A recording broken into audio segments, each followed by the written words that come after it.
Okay, this is a follow-up of the mechanics of how the scan target function works on the tab key and the new key binding. And so the fundamental difference, there's two of them. One is what it scans, and the other one is how it actually works when you push the key. So we'll go over what it's going to scan. So we do the tab key, and you see it works just like normal tab targeting. It's going to target what's in front of you first, and it's going to go from right to left, and then do whatever it does to figure out where it's going to target. And we know how maddening that's been in the past.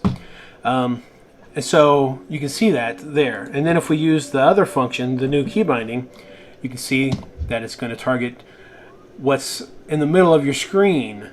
So you can see it's got some kind of logic. I guess it's assuming you're not one of these ones in front, because if you did, you'd use tab. And instead you're using these ones in the back. And so I'm assuming it's based on, I don't know. Anyway, so you can see this reticle is closer, but for some reason it's figured out that I actually want that one. And then it's going to cycle to the other one in the very back. So this is kind of like tab target for things in the background, if you want to kind of go through them, okay? And if you want to target the stuff in the foreground and everything in between, then you can use just the full cycle tab target. Okay, so there's that. And then the big difference, the thing that's throwing people off, is tab targeting now has this scan feature built into it. So first let's go over the scan feature. So if you're just using the target enemy, or target scan enemy hold, whatever it's called, I'm holding down my P button here, that's what I have it bound to. You can see it's going to scan that, but it has not selected a target. And so I can go and I can change my target just by turning. And then when I release, it'll select the target. Okay, but with tab target, while it has the hold function, if I hit tab, even if I'm going to hold it, it's going to change my target immediately. And then I can scan what my next target's going to be. So this is throwing people off because if you don't release after you tab fast enough, you're going to have a secondary target, and then when you do release, it's going to change. Okay, so if you're not doing the spastic, oh my god, which one? That one. And if you're just going through, okay, and then of course it doesn't do it. but you can see, it's like, okay, I want this one, but it's not, it won't let me get it.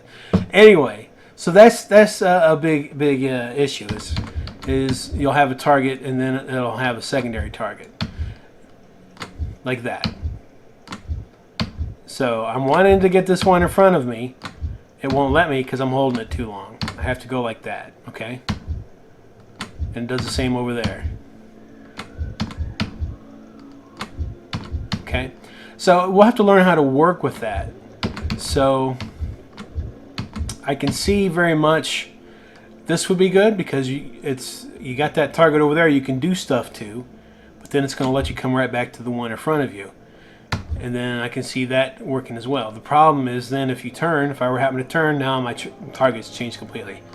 And so you have to think of these as the way they're labeled. This is truly a scan button on this other button. It is not selecting a target until you release, okay? And then the tab target is, it's going to tab, and then you can scan. And so, I don't know, maybe a solution would be to let us have some kind of indication. Here it looks like, see, I can't, it'd be nice if it would not, if I could turn and face and have this be the secondary target, the primary and the secondary on the same target, instead of changing. Anyway, so that's the major differences. Is the swath of what it's going to select. I'm going to target between these two in the center with the new key binding, and then tab is going to go through everything in front, and then tab is immediately going to change every time you hit it. It's going to change your target, whereas the scan is not. Anyway, I hope that clarifies some stuff. And if you have more questions, put them in the comments below or post a comment wherever the hell I post this, and I'll get back with you. Cheers.